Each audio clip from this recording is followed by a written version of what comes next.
welcome to the Movie Draft Podcast. I am Ethan Simeon. Today I am joined by my incredible co-host, Ben Lawhorn. Hello.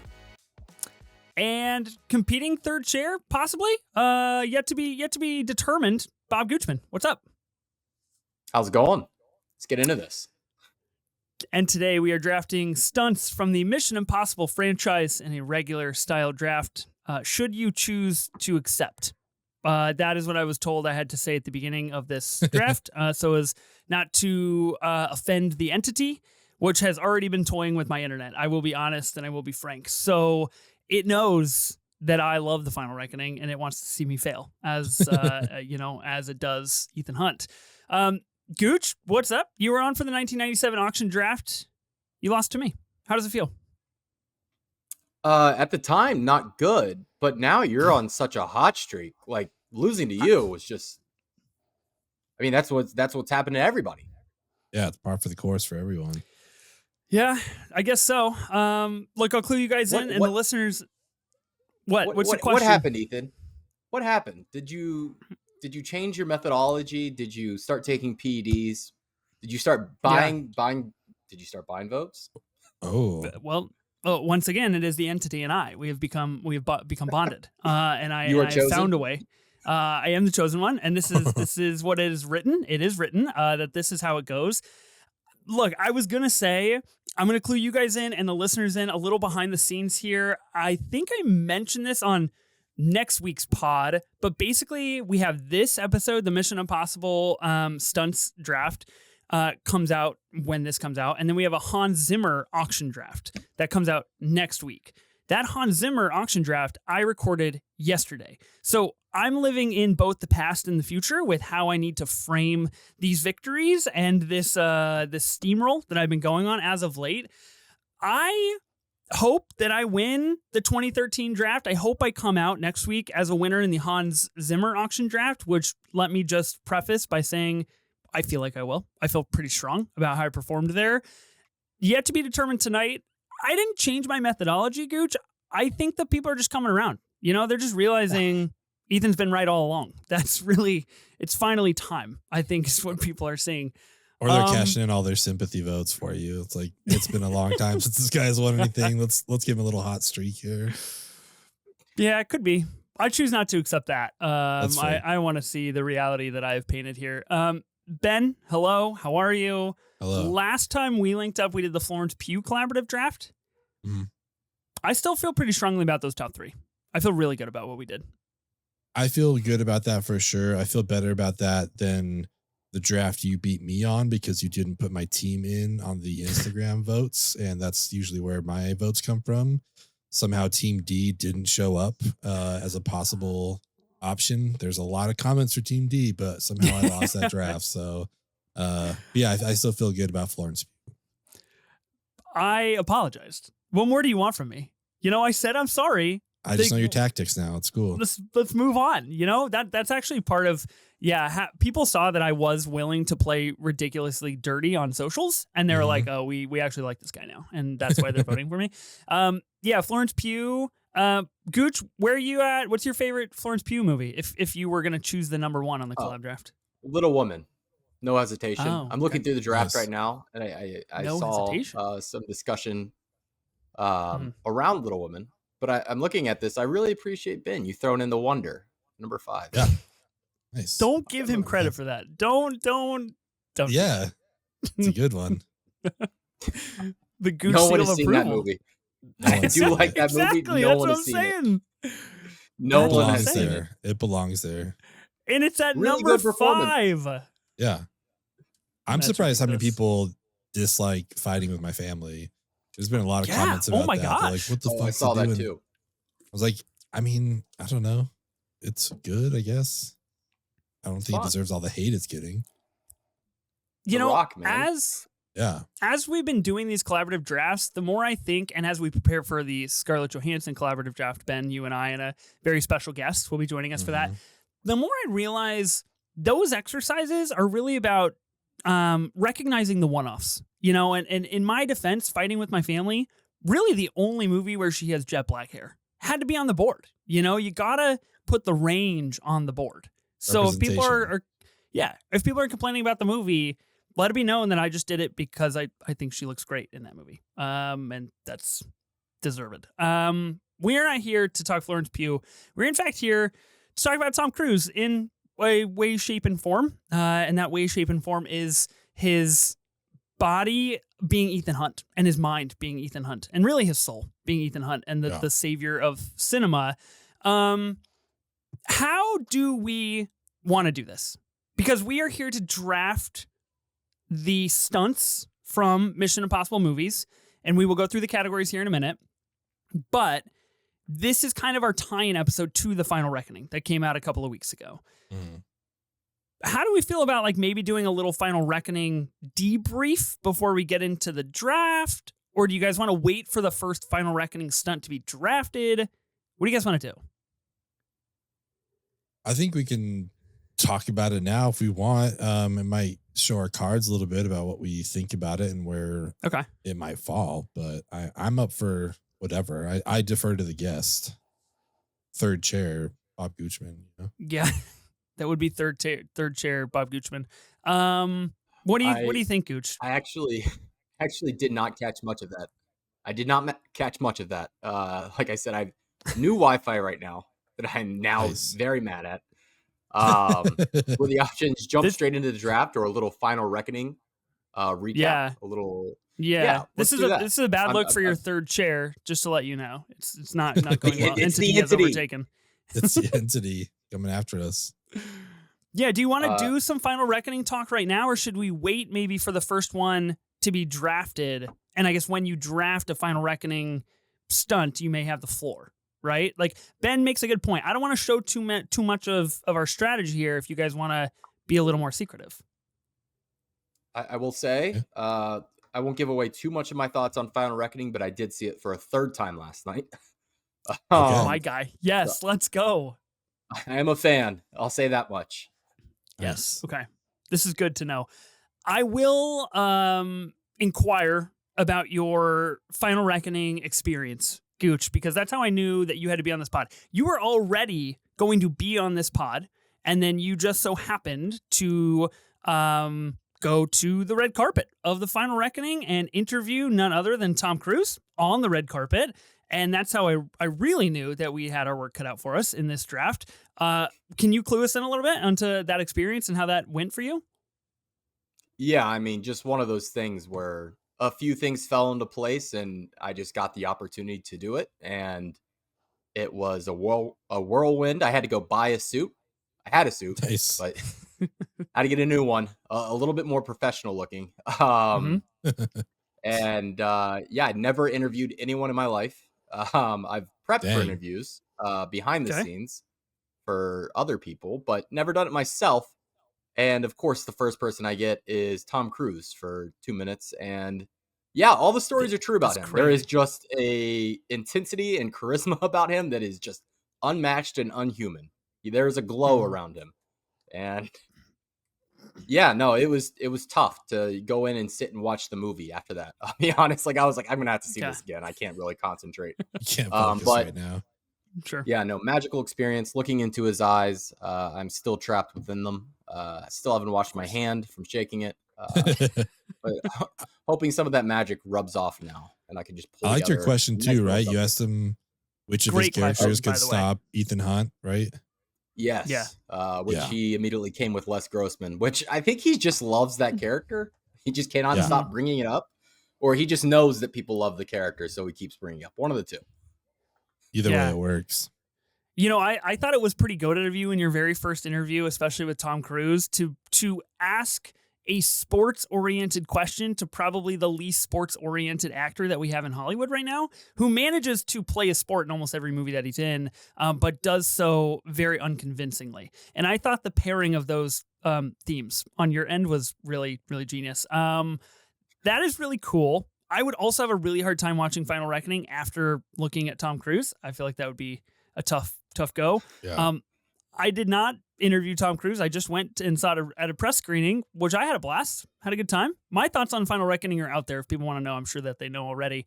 But let's put a pin in Final Reckoning, and I will be sure that whenever one of us draft a stunt from that film, we have a little bit of airtime to kind of debrief, discuss Final Reckoning a little bit, because I was just unbelievably kept off of the rolling tape, the outlet that I write for. I was kept off of that Final Reckoning pod. I was silenced, really, in my thoughts, and I got to have space somewhere. So I'm gonna need it from you guys. Gooch, I'll start with you. What does the Mission Impossible franchise mean to you? It's something that's, been around for as long as I can remember. First one came out in 96. I was 2 years old. It's been a franchise ever since then. But I'll be honest, I wasn't a huge fan until about Ghost Protocol Rogue Nation territory. Okay.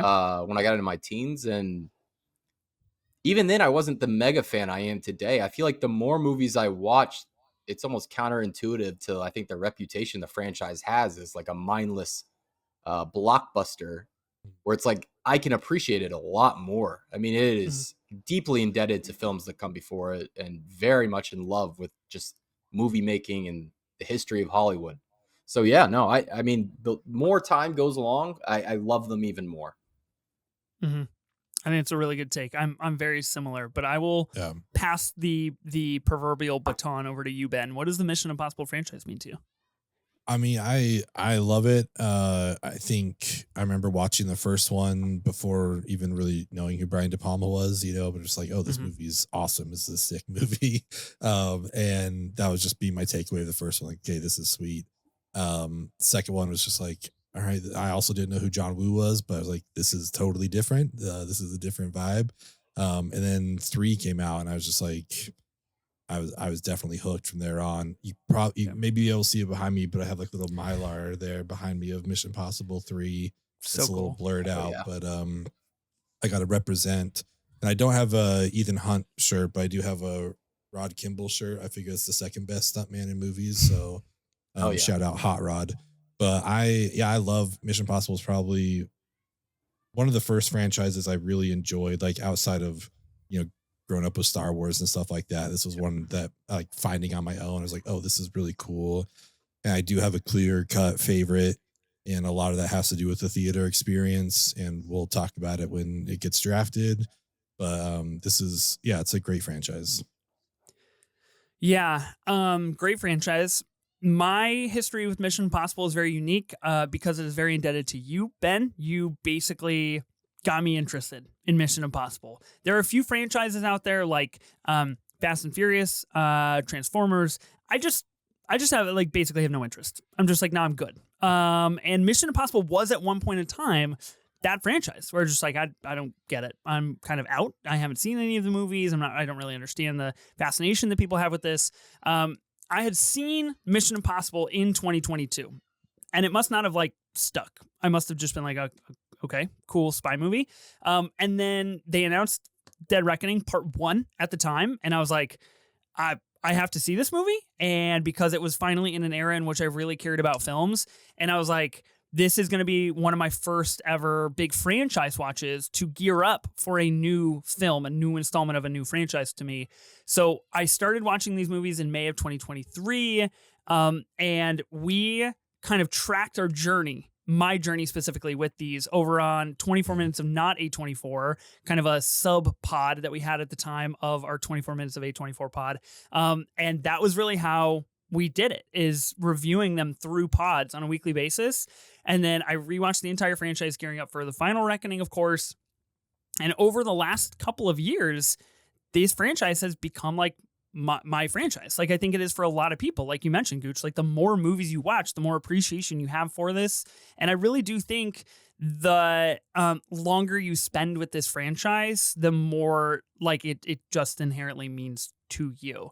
And so going back through this franchise for Final Reckoning was a wondrous experience. It was incredible. It was among one of the first movies I got to watch on my brand new 86-inch TV, which was fucking cool. It was so awesome, and it looked immaculate. And so I'm curious regarding the draft, Ben, since like I know how you feel pretty well about a lot of the parts of this franchise, and your passion for certain parts has rubbed off on me and has become my passion for certain installments or stunts. I wonder how that will shake out in a draft format. Definitely a franchise that has a lot of different rankings for people. I will say we are now 8 installments in, theoretically at the end, which we all have a guess that it's probably actually not the end, but whether or not Tom Cruise comes back is up in the air. But there is some really stark differences in how people react to this franchise in particular installments. So I wonder what that'll do to the draft. And I really, really can't wait. And I just thought, why not draft one stunt from every movie in order to talk about every movie? So that's pretty much what we're going to do. I'll define the categories here in a second. We'll spin for our spots here in a second. Strategy for this draft. Gooch, did you rewatch any other installments of the franchise? Did you watch the whole franchise leading into the Final Reckoning? Oh. Are you a YouTube clips guy? Like, how did you prep for this? Yeah, no. Well, I was in the middle of I did a full Tom Cruise watch, which was intense, Nice. but very fun. What you hit that Mission Impossible, I think as a franchise and comparing it to other franchises, the Mission Impossible franchise is one of the best, if not the best rewatches, because those first 4 movies, or 5 movies technically, you get a different director, different take every single go around. And then if you want that trilogy, like through line experience, you get that on the back end too. Like there are any kind of franchise you want almost inside of it. So yeah, no, I love revisiting these movies, and they also work as like standalones. Mm-hmm. Yeah, no, I think that's super solid. Like you said, the first 5 having different directors give us such a unique taste. And also a couple directors doing like their first feature film with the Mission Impossible franchise, which is really interesting to kind of take that leap and that risk with a new director. But I think it also kind of allowed them to push their own boundaries and their own skill sets a little bit just to see what they could pull off. And I think both of them paid off for those first time directors. But I rewatched everything and then saw Final Reckoning this past weekend. So I'm all prepped and ready to go. And I believe the text that I got from you was, I saw the Final Reckoning. That was it. That was the whole text. Yep. Which is not uncharacteristic of you, Ben, to maybe withhold your thoughts on certain films, certain new films. But I will say, I know you well enough to know that text is incredibly derogatory. And you have managed over the last 24 hours to personally assault me through text messages and really rile me up for this draft. So I don't know. Game on. I think that, best of luck. That singular, I saw it would drive me insane. It was nuts. I literally responded with a meme I have of Ryan Johnson and Bong Joon-ho flipping off a camera, and that's all I sent to you. I was just like, "Fuck off." That's all that I said. So that's where we're at. I don't want to show my cards here, but it's in my top 8. That's for sure. Okay. For sure. It's locked in. Oh boy. Well, strategy wise for me, I rewatched the whole franchise over the last, couple of months, and I feel pretty well suited for this, but we'll see how it goes. Shall we go over the rules and start to draft for the Mission Impossible stunt draft here?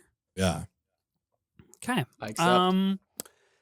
Yeah. Do we all accept the mission? I guess is really the question here. And it seems that we do. So this is a regular style draft, meaning that we're going to each be drafting teams of 8 within specific categories. There is no auction angle to this. There is no money. There is no collaboration, no singular list, anything like that.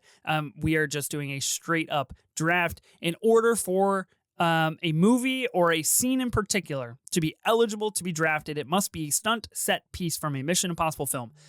Now, I'm positive, at least I hope, that we will have conversation regarding the eligibility of particular scenes, because there is a wide array of what I would consider a stunt in Mission Impossible. Mm-hmm.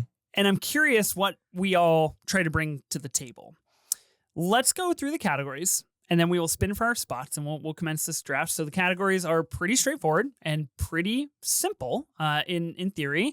Category 1 is Mission Impossible, 1996, the original.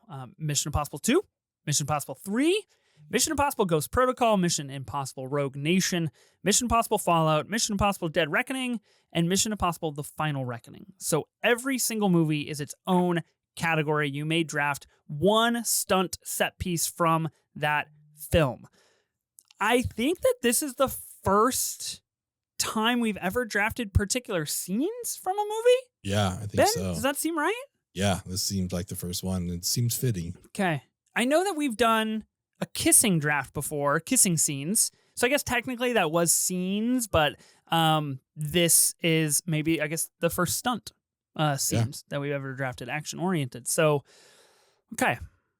I'm not feeling great about this. I actually came in totally prepared. I have a great, clear draft prep sheet right in front of me, and I feel like I have more than enough options. It's really a mode of strategy for me. I think this is our highest strategy threshold that we've possibly ever had for a draft. And that makes me really nervous. Do you guys agree with that? Because I'm looking at one category in particular, feeling really weak on. Yeah, I'm with you. There's a couple where I'm just like, okay. I feel like I need to draft these first. Otherwise, I'm just gonna be left with stuff I don't want. And then on the flip side, there's some that have like a handful of great stunts. I'd be happy with any of these. So I think this draft really is important as far as placement, where you fall on the draft. Gooch, any strategy reveal? You gonna clue me in how stressed out you are? You don't seem very stressed. There is a very clear category, which is like, I don't know what to do there. Yeah. But outside of that, no, it's a franchise that is built its life, or resurrected itself really with, stunt work. And because of that, the back half of these movies, there's a lot more to choose from than the front half, I would say. I think that is kind of obvious. Yep. Totally agree with that. Ben, were you able, from the time that you texted me mentioning that you were trying to remember some of the stunts in The Final Reckoning, were you able to kind of conjure those up? Yeah, I did a little research and I found some stuff, so I think I'm okay. Had to hit the interwebs. The entity had to give it to you. What happened? Yeah. Entity, please remind me. Please remind me. The Final Reckoning. What did Ethan Hunt do? Okay, let's draft. Let's commence the Mission Impossible Stunts draft here on the Movie Draft Podcast. Ben, are you going to spin for our spots here? Okay. Here we go. Kind of need first pick. You know, it's absolutely important in this draft. Well, let's see if you get it or not. Ooh. Shaping up good. Oh. Slow down, baby. Slow down. The entity has heard my request and granted me power. Yes. The sandwich. Not ideal, but I'll take it. Okay. Not ideal. I would argue that Gooch is in a worse spot, being at the bottom here. I will be drafting first. Ben, you're going to draft second. Gooch, you are going to be on the turn drafting third. I do not envy you. Best of luck. The entity is throwing me down. I'm outcast. Right. It is. That's a tough spot. Okay. Are you guys ready to draft? Can I do this? Can we start? There's just one thing I don't want you to take, so I'm waiting. So if I didn't get this as a first round pick, I feel like I would have been put in a little bit of a pickle. This is the category that I feel like there's just not a lot there, which is a little confounding to me. Even though I tried to research, I didn't have time to scrub the movie, unfortunately, because my kids commandeered the television for Barbie after school today, and I didn't have the guts to say, no, give me Mission Impossible time, because they would have asked too many questions and frankly seen heaven. And I wasn't ready for that conversation quite yet with them. But I'm glad that I get this. So in Mission Impossible Ghost Protocol, I will be taking Climbing the Burj Khalifa. Now, I'm in a real personal disposition with this, because while I do love this stunt, blue is glue, red is dead, great stuff here, really incredible, it wouldn't have necessarily been my first pick if there were more options in this category than I felt there were. But I feel like I needed to get it on my team. I couldn't be more upset with you. I'm like, my fingers like right over the end recording. Like, I'm just going to leave now. This is literally the one thing I wanted. It's my favorite Mission Impossible movie. It's the only thing I wanted on my team. And now I'm just like, you know what? Let chaos reign. Who gives a fuck? You got a whole draft ahead of you, brother. Yeah, this is going to be fun. I'm excited. Oh, awesome. I did it. I'm really sorry that it's like not even the one that I wanted. I just had to take it for strategy, you know? I don't know. I don't know that you needed to take it for strategy, but yeah. This category sucks. No offense to this movie. It's an awesome movie. Love Ghost Protocol. I think it's criminally underrated. Even in my personal rankings, I have it way lower than it should be. But this is the stunt. This is it to me. I agree with you. This is it. Gooch, how you feeling being in that third spot now? Yeah, no. It's great. It's great. That is, I was actually looking at a different category that I thought was thin, and now I'm realizing this category is also very thin, which you wouldn't expect, honestly, looking back on it. That scene is just incredible, though. It really is. Like, if this was just your one, even if you weren't doing strategy, it's a good one pick. Yeah. Yeah. I feel like, at least in the franchise, now, of course, this is when we kind of get the tilt towards the Mission Impossible that we know and love today with Tom Cruise and the stunts and Benji and Luther and everybody. I find it really interesting that this is the only entry that Léa Seydoux is in for 6 minutes, and that's just incredible, like a total throwaway character that she is. But I feel like for me, the first time that I saw this, I was like, I understand Mission Impossible now. I get it. Not to say 1, 2, and 3 don't have their moments, but this is another level. Yeah, it definitely takes a jump, I think, with this one. For me, it's like the funniest one of the franchise as well, which adds a lot to it. Obviously, we're not drafting funny moments. But yeah, I mean, there's still some stuff left here, but for me, nothing. There has never been a stunt on this level, in my opinion. This is like the Mission Impossible stunt for me. This is also like, if you've ever watched the behind the scenes footage of the Ghost Protocol, like shoot, like he really was just in another frame. He's crazy now. He was in a whole other stratosphere of crazy at this point in his career. That photo of him sitting on top of the Burj Khalifa, just like chilling. It's like, what? And I've been to the Burj Khalifa. I've been up there, and it's crazy on the inside. Like, I cannot imagine being at the very tippy top, like outside, exposed to the elements. Like, it's fucking crazy. Cool fact, they have like a gold bar vending machine, or like gold vending machine at the top of the Burj Khalifa. You can just like buy gold up there if you want. It's pretty cool. It's a crazy place. Awesome. That's incredible. Dubai is a crazy place for sure. That's wild. Yeah. Man, okay. I feel really good. A lot of stress off my plate. I don't have to worry about Ghost Protocol anymore. Which arguably does have the funniest scene in the entire franchise. We should circle back to that, Ben, because I agree with you. Okay. I mean, one of the funny scenes is the Burj Khalifa when he hasn't made it back down, and Renner's like, "Hey, it's not long enough." And just one of the best line readings of Tom Cruise saying no shit. Like, it's just hilarious. It's so funny. It's great. All right. I'm going to go with one of the two that I like on my bottoms here, just to like take what I think is the best, like the clear cut best of this movie. And I am going to take Rogue Nation, the opening, hanging onto the plane. I'm going to go with that. There are other cool things in here, but this was like the stunt. It was also interesting how much the stunt was in the press for it and like the promotional stuff, and then they just like get rid of it in 5 minutes. It's like, oh shit, like I thought this was gonna be like the set piece, you know, kind of like the motorcycle jump in Dead Reckoning. I was like, oh, this is what we're gonna build up to. It's like, no, we're just gonna start the movie with them like on the outside of a plane. Like, oh, okay. So I just think it's a great scene, awesome stunt. Also kind of funny moment, you know, when the dude comes out and he just kind of gives like the shrug. He's like, I don't know, I'm out of here, and just like opens up the parachute. So good. So yeah, I'll go with Rogue Nation, the opening on the plane. You also get the wrong door bit, which is great stuff. Really, really good interchange between Ethan and Benji here that we start to see in a lot of the other installments. I do have a question for you guys, because you bring up an interesting point, Ben, of this, the big stunt happening in the very, very beginning, right? Yeah. As opposed to a lot, I guess I think the most clear example would be Dead Reckoning and the motorcycle jump, right? Like that's what we all knew was going to happen. And you have to wait about 2 hours into the film in order to get that.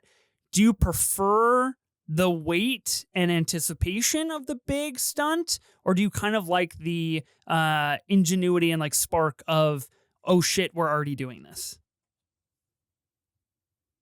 I don't know. I mean, I feel like they both paid off throughout the franchise, like whether it's a build up or just right away.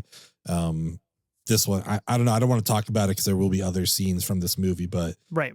I wasn't disappointed that they got rid of it so early in the film, because there's still some stuff later on that I think works. Okay. That also is like, I don't know how familiar you guys are with like the shooting of these things, but that by all accounts, that was like the most dangerous one he's ever done. Like they're like, that's the one, because there was just so many elements out of their control. Namely, birds apparently could just fly and hit Tom, and at that speed would just kill him. Nuts. And he had to wear contacts the whole time that would block the wind, and so he was like blind because of these contacts that he had to wear. Oh wow! He had no defense, nothing to stop these birds, no way of dodging them. They were just like, I guess whatever happens. Yeah, man, really putting your faith in it. Like, even knowing he's like strapped down to the plane doesn't make it less impressive. Like, it's still crazy because like one thing goes wrong and he's out of there. And obviously, like the birds as well. Like, there's so much that could happen with that stunt. Crazy. Yeah, that is so crazy. I think I actually prefer a movie that starts on this level as opposed to builds and builds and builds to the big stunt. That was like my biggest issue that I had when Dead Reckoning came out. I think that was like my biggest takeaway was like, you guys kind of blew it, because I already knew what was going to happen. And I feel like it would have been a little bit different if it happened in the first 5 minutes, like this for Rogue Nation. But yeah, we'll come back around on Rogue Nation for sure. Gooch, you have 2 picks now. Oh boy. See, this is where it's like there are things I really want. Yeah. But you've put me in a tough position where now I'm trying to think of like, what can I actually take from that movie? Yeah. But you know what? There's a clear difference between wanting a stunt and needing a stunt in this draft for sure. Yeah, but the heart wants what the heart wants. And that's why I'm going to take the Halo jump. Nice. I had a feeling you were going to go here. Fuck it. I had a feeling. I love the Halo jump as much as I try to talk myself out of it, like not just being the coolest thing ever. And that all the other stunts, I love all the stunts equally. The Halo jump is just one of those things I'll never forget seeing in theaters for the first time. The expansion to IMAX was like just such an inspired choice. The way the camera operator works, like the way they shot that is just insane. My only nitpick on the stunt is the CGI storm that they go through. But outside of that, it's like just shocking. It's one of the best behind the scenes like footage you can ever see of them shooting that. The way the camera operator had to stay exactly 3 feet away from Tom's face during the free fall. Insane. They were going up like they had a 3-minute window every single day to get it because they were trying to get the golden hour. It's crazy. It's really insane that they pulled that off. And it's just hard as fuck, man. Just hard as fuck. Yeah. And also, like, I feel like we'll bring this up over and over, but funny. Like, they land and Cavill just like tapping on his like tank. He's like, man, you know, one of these, like, dude, you were fucking dead. Like, you should be dead right now. It's so good. Yeah, I'm in line with you, Gooch. I'm like, every time I think about the Halo, I'm like, man, there's so many great stunts, and then I think about the Halo jump, and I'm like, kind of is maybe the coolest one. Like they really did do it. And I love the energy of this scene in particular because we stay with, like, we don't cut until they jump out of the plane. Like, we are in the hangar with Cavill and Tom Cruise pretty much the whole time. We get this like unanimous take them gearing up. I think it is so sick, and we'll talk about this when we talk about Final Reckoning as well, if this stunt is drafted. The first time that we get to see Tom Cruise wearing a helmet in which it is like tech savvy, it's touchable. He like moves the weather on his helmet, which is so fucking cool. And then he just jumps out of the plane, which is crazy. Fallout is perfect. And we'll talk about Fallout more. So I don't want to like exhaust all the Fallout things, but like him and Cavill, it has to be them for this Halo jump to work, in my opinion. Without Cavill here, it doesn't work remotely as good. Great pick. Yeah. Great pick. Whatever happened to that Cavill guy? Yeah, what happened to him? Yeah. Was this what he was filming when he went back to Justice League with the mustache, right? It was this? Yeah. He was like, I'm actually on a real set right now. Yeah, a real movie. I'm actually somewhere else. Yeah, no, that is such a good movie. So good. All right, now I might need to actually grab something. So this can get thrown. I don't know if this will count. Okay. Yeah, it should count. Should definitely count. I will take the Kremlin infiltration from Ghost Protocol. Nice. I'll get that off the board. That counts, right? Yeah. No, it's definitely heavy counts. green screen, obviously a shit ton of CGI.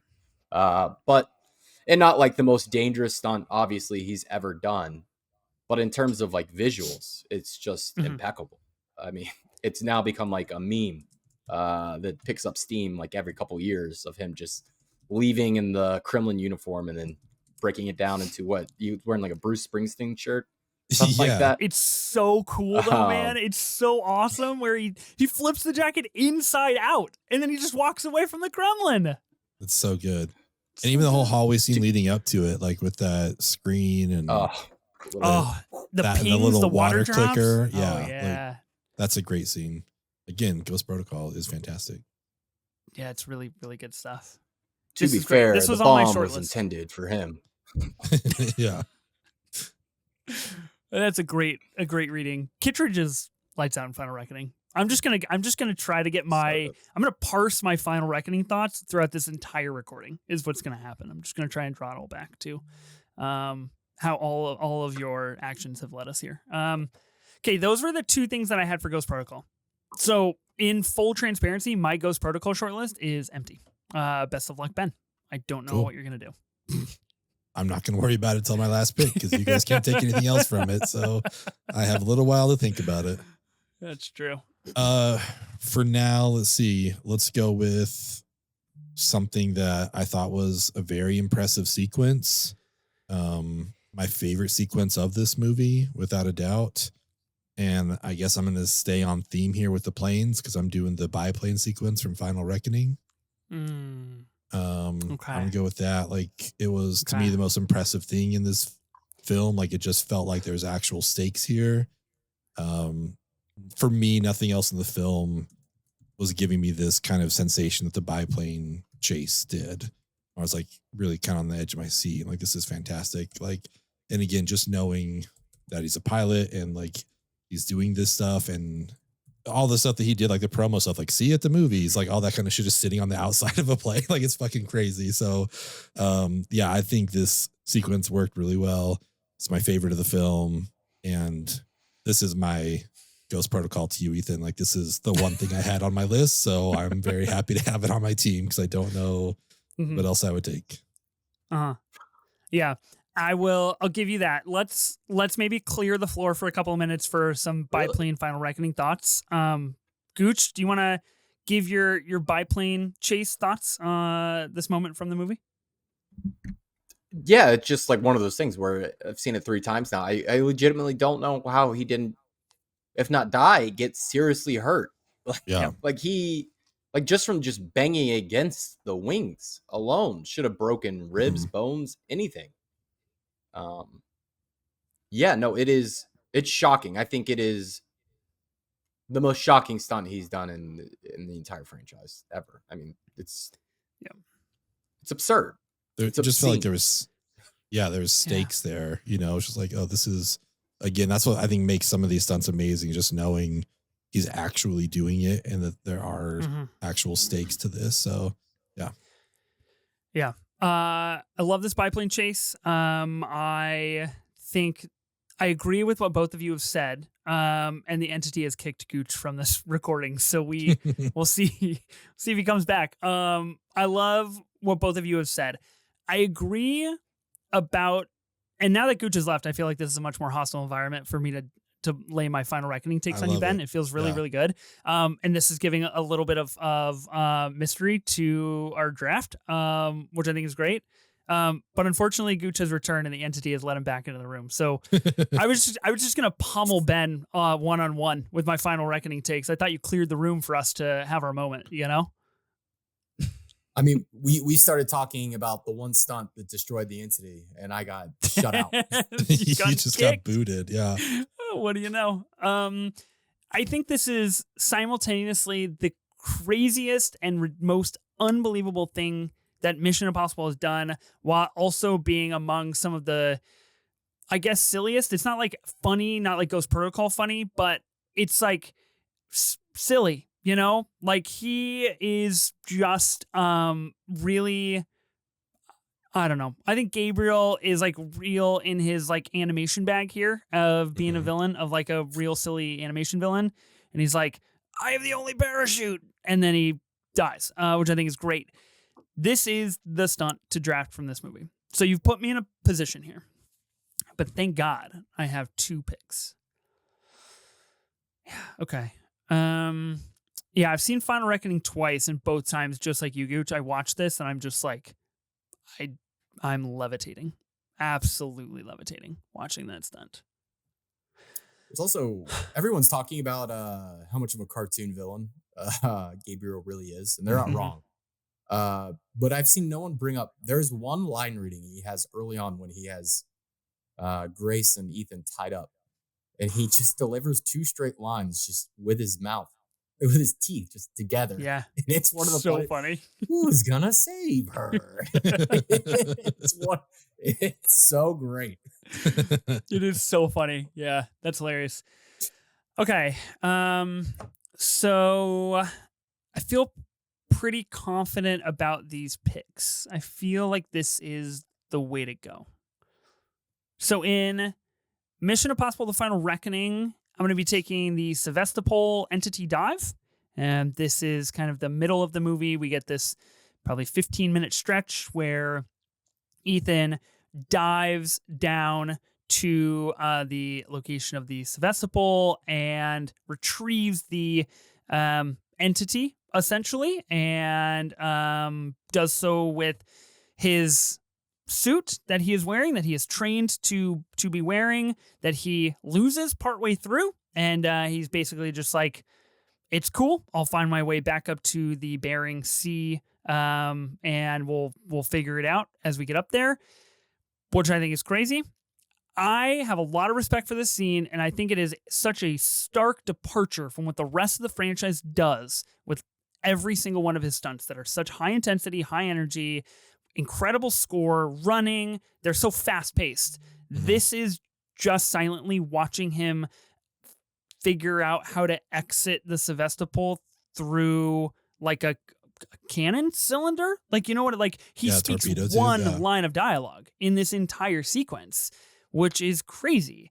I love this. And personally, for me, I actually enjoy this more than the biplane jump or the biplane chase, because it is so thematically different. And not to be that guy, but like, I was holding my breath the whole time, you know, because I was. So I'm going to be taking that in Final Reckoning. Do you have any thoughts on this, Ben? Gooch? Ben, did you like this scene? I thought it was good. I just thought it was, I didn't feel the stakes with it. You know, I was just like, okay. Like there's, I forget, is it from Rogue Nation, or when he's like swapping out the card in the underwater, like, yeah, I believe it is Rogue Nation. And that one, like, he trained whatever to hold his breath for like 7 minutes and do all this shit, and we saw that. Like, I felt more suspense with that scene than I did with the Sevastopol, and I think that's just what it was. Like, not that I agree with you. Like, I like the tonal change on it. I think that worked really well. I also thought it was like hilarious and so fitting that as he's getting away from it, like it hooks his like mask and drags him down even further. Like, of course that happened. Like, and it works. It's funny, but it works. And then you have like the suspension of disbelief of like, anyone else in the world would have died, but like it's Ethan Hunt. We're gonna let him, make it out. So this was the clear like second choice for sure. Yeah. Where you at on the Sevastopol dive, Gooch? Had to change the locations. Hopefully the Wi-Fi's better now. But I loved it. I think I'm right with you, Ethan. After seeing it 3 times, I really honestly can't choose what my favorite is.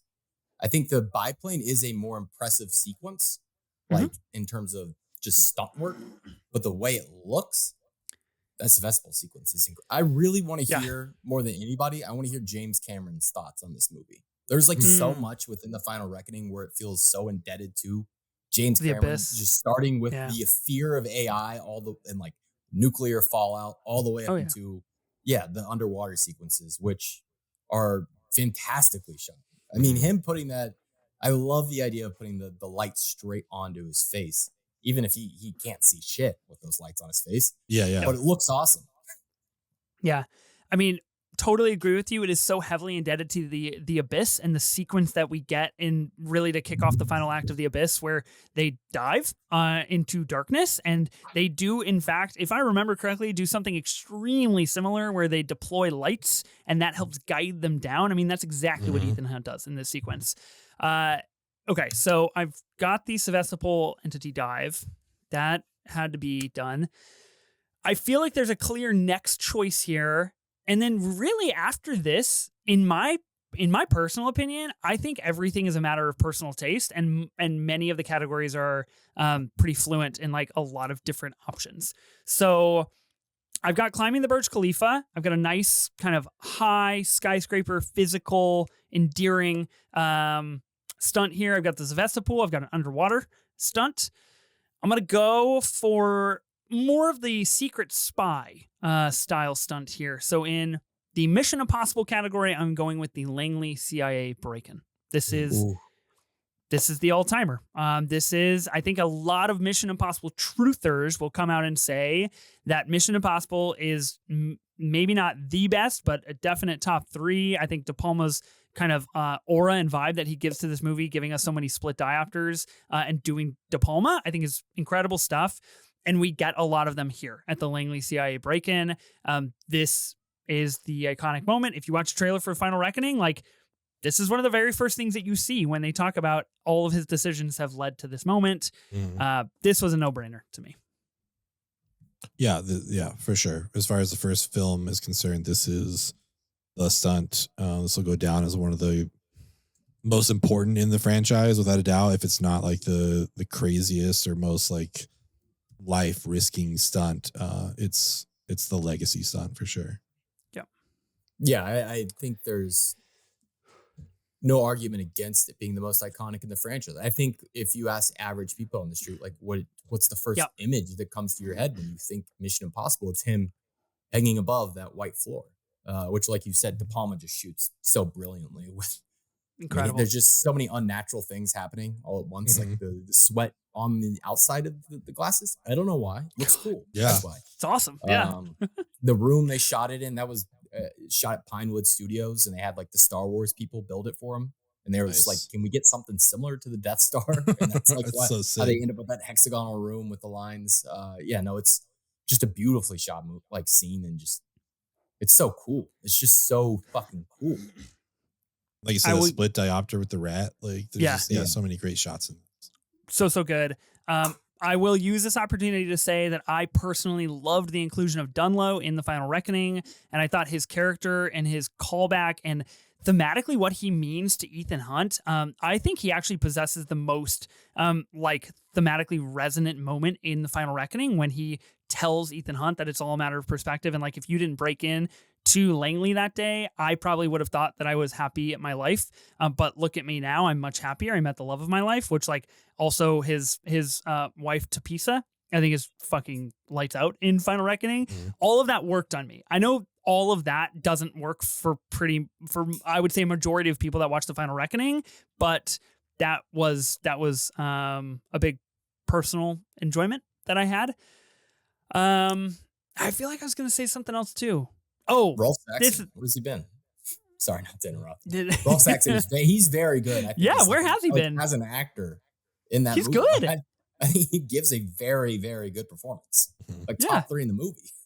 He's really good. I was going to say, I know you guys still have to draft this category. I don't think this qualifies, and maybe if I'm wrong, you guys can stop me, but I would have drafted him shouting in the phone booth, "They're all dead," if that was a stunt. It's unfortunately doesn't qualify for me, but great moment. Okay, Ben, back to you. I mean, speaking of things we can't draft, I would love to draft Sir Anthony Hopkins saying it's not mission difficult, Mr. Hunt. It's Mission Impossible. Mission Impossible. I would love that to be my Mission Impossible 2 pick. But instead, I am going to go with the Red Rocks opening. Damn. That results in Limp Bizkit. I don't know how it could get any better. So that was one of those. I think for me, that was probably the first time where it's like, oh, this guy's nuts. Like he's just like climbing like I don't, and that just may have been legit. I have no idea the behind the scenes stuff, like if he's wired in or whatever, but like the stuff he's doing just looks crazy as a vacation, you know? Like it's like I'm gonna like go put my life at risk on these rocks and no one's gonna find me. And then the helicopter shows up. At first, you don't know what's happening. They point a missile at him or what looks like a missile.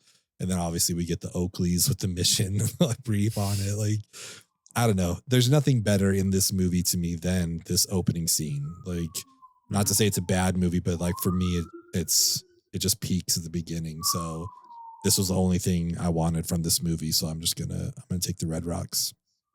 You talk about the behind the scene. He was wired in, but there is a very funny quote from him from that press tour where he's talking about, shooting at the Red Rocks and being wired and having to do that leap off the rocks. Mm-hmm. And he's like, I just kept jumping off time. He's like, I just wanted to keep jumping off the cliff. He's like, not because I wanted to die, but because I wanted to fly. What is wrong with you? That's amazing. Sick.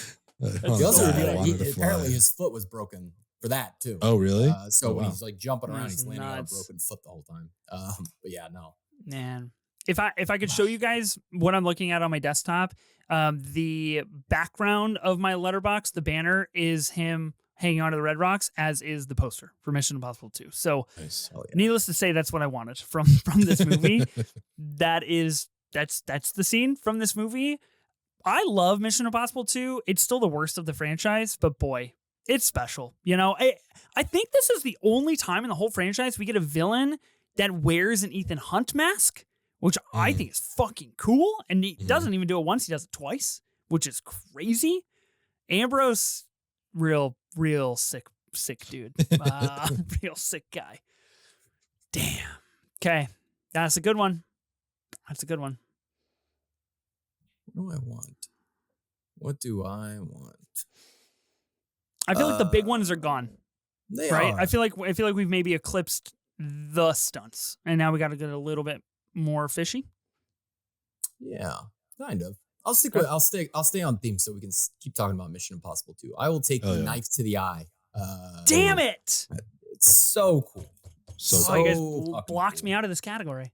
And the fact that that's Tom was in crazy mode on 2 because John Woo just wanted him to get like cut on the eye a little bit, like eyebrow, and Tom was like, why don't we just have it go right at my eye? And so they had to like jerry-rig something together where the knife could come right up to a millimeter within his eyeball without, going straight into his eye and blinding him forever. But the shot came out amazing. It looks fantastic till this day. And it's just such a cool stunt. I mean, it's just like you said, Ethan, I have Mission Impossible 2 at the bottom, but for people who I respect people who love it and have it ranked number 1. I think that is a very cool take to have. It's just not one I have. Yeah, agreed. I mean, this knife fight takes place oceanside, which I think is really cool. There's crashing waves next to them. And I believe what kicks this knife fight off is Tom Cruise kicking up a knife that is buried in sand, which is also incredibly cool. This is awesome. it's so, I wonder if they filmed this in reverse, you know what I mean? Because like it's so precise. So it's a great sequence. Also, I think we brought this up on our pod, Ethan, but we do have Mission Impossible 2 to thank for Hugh Jackman being in the X-Men. It's true. So yeah, you know, he was supposed to be the villain, right? He was supposed to be Ambrose. Well, Doug Ray Scott was supposed to be Wolverine, but they went too long on filming, and so they had to bring in someone else to take over that spot, and that's when Hugh Jackman got the call for X-Men. So we would have had a whole different sequence here, but I think Hugh Jackman was the right call. So thank you, John Woo, and everybody at Mission Impossible 2 for Hugh Jackman. John Woo and all of his pigeons. Yeah. Dang, you guys really cooked that category for me. Now I know how it feels, Ben. I mean, you're sitting on Ghost Protocol. I'm in a similar boat for MI2. Yeah, that's tough. Yeah. There's still some good stuff in MI2, I'd say. Mm-hmm. That's not the thin one. There's one left that's pretty thin. So I got another pick. Yeah, I think you're up for 2. All right, let's go. I'll take the motorcycle chase from Rogue Nation. Nice. Which is just so cool. Like that is, again, I keep using that word cool, but it really is. I mean, especially just the sound design on that, it really makes you feel like you're just in the cockpit, or like, I don't even know. Yeah. Riding on Ethan's back. Great sound design, and then just the reveal of the moment where Elsa is just standing in the highway and he has to crash out at oh my god, no one's literal crash out. Yeah. Like 200 miles an hour. But it's just awesome. Yeah, it's so good. Yeah, I had that on the list too. Just that chase through Morocco is so impressive. And that ending, that she just like hops on her bike and like, I'm out of here. See ya. Like it works so well. That's a good pick. It's a good pick. I mean, Rogue Nation obviously introduces us to Elsa, and I think the subsequent like stunts that we get with her being the crux of the emotional like weight that Ethan is dealing with during the entire film is really, really, really good. I love this part. All right. Is it on me? Is that both? That's both your picks, or is that you have one more? No. Okay. No, you have one more, don't you? I just took the knife to the eye. Oh, right. You took the knife to the eye. Okay. I forgot to write the knife to the eye. Okay. Good call. I am going to jump over to Fallout, and I would love to have that club bathroom fight. Damn it! On my team, Henry Cavill reloading his arms, like pretty legit, like throwing him through the mirror. What happened to Henry Cavill on that set where he just could act all of a sudden? And it was crazy. I know, it was a one-time wonder. It was amazing. Maybe it's just being around Cruise. I mean, you have that experience. Maybe you just step up your game. You're around him. It's probably what it was. It's quite possible, but I love this fight. I mean, just everything about it, again, like the funny moments of like the other guys coming in and just like banging on the door. Then like how it ends with Ilsa just like shooting his face off. He's like, I needed that face. So much good stuff here. And this is the Halo jumps the scene from this for sure. But to me, this is my second favorite part of Fallout is this fight. Yeah, this is really good. And I think my favorite takeaway from this scene in particular is the fact that they use the briefcase that contains the facial reconstructive technology to basically obliterate the guy. And it doesn't really work. It just obliterates their tech, which is hilarious to me. So good. The way that this thing is staged is brilliant. Dang, I really wanted that. Okay, shoot. Now you can sit on Fallout for a while. I guess so. You guys have really kind of made my choices for me here, huh? Yeah. All right, so you got the bathroom fight scene in Fallout. Okay, I was busy trying to figure out what to take in Mission Impossible 2, because no matter how much you Google best stunts in Mission Impossible 2, there doesn't seem to be a definitive power ranking out there. Who would have thought? It's like a top 2, and we took it. Really jumping at the bit for that. It's also the only film that we do not have on your Vudu account, Ben, and I don't have access to Paramount Plus right now in my recording area. So I'm iced out on MI2. Can't scrub I can only hope for the best when I get to that category. Okay. I feel like I had a pretty good back-to-back last time. So only categories that haven't been taken yet are Dead Reckoning and MI3. We've taken things from everywhere else. You guys have taken things from everywhere else. Oh, interesting. Okay. In Dead Reckoning, I'm really up in the air about two stunts here. I don't really know where to go. No input from you guys. I appreciate it. Well, I mean, I'm not actually don't want you. input. Yeah. I don't want help, actually. I just need to think about it. I'm just trying to think here. So I've got Climbing the Burj Khalifa. I've got Underwater. I've got the Break-In. I think it's time that we put a motorcycle on my team. I'm going to be taking the motorcycle jump off the cliff from Dead Reckoning. Nice. That is what I'll be taking here. This is, regardless of my marketing slander of this is a really cool stunt. It's awesome. I think the build-up to this stunt is equally impressive, where, again, you get that back and forth with Benji and Ethan just being like, how much longer do I have to go? And then, like, 25 minutes later, Benji's like, I think you have to jump. Or Ethan's just like, okay, I guess I have to jump. And basically jumps off of this cliff, and then that leads us into the final 20 minutes of Dead Reckoning, which is incredible stuff. And all the behind the scenes things for this stunt are incredible. And it's Ethan Hunt on a motorcycle. What more could you want?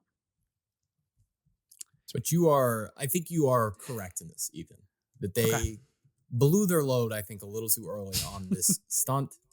Yeah. Or overexposed it too soon. Oh my God. Compared to, we talked about the Final Reckoning and just the See You at the Movies, where you do see Tom hanging on a biplane, giving a shout out, but the stunt isn't given away.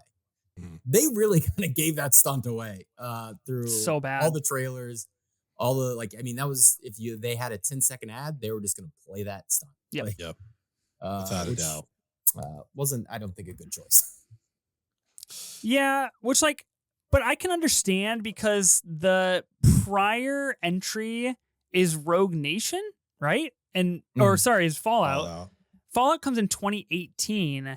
So Dead Reckoning doesn't come out until 2023, post-pandemic.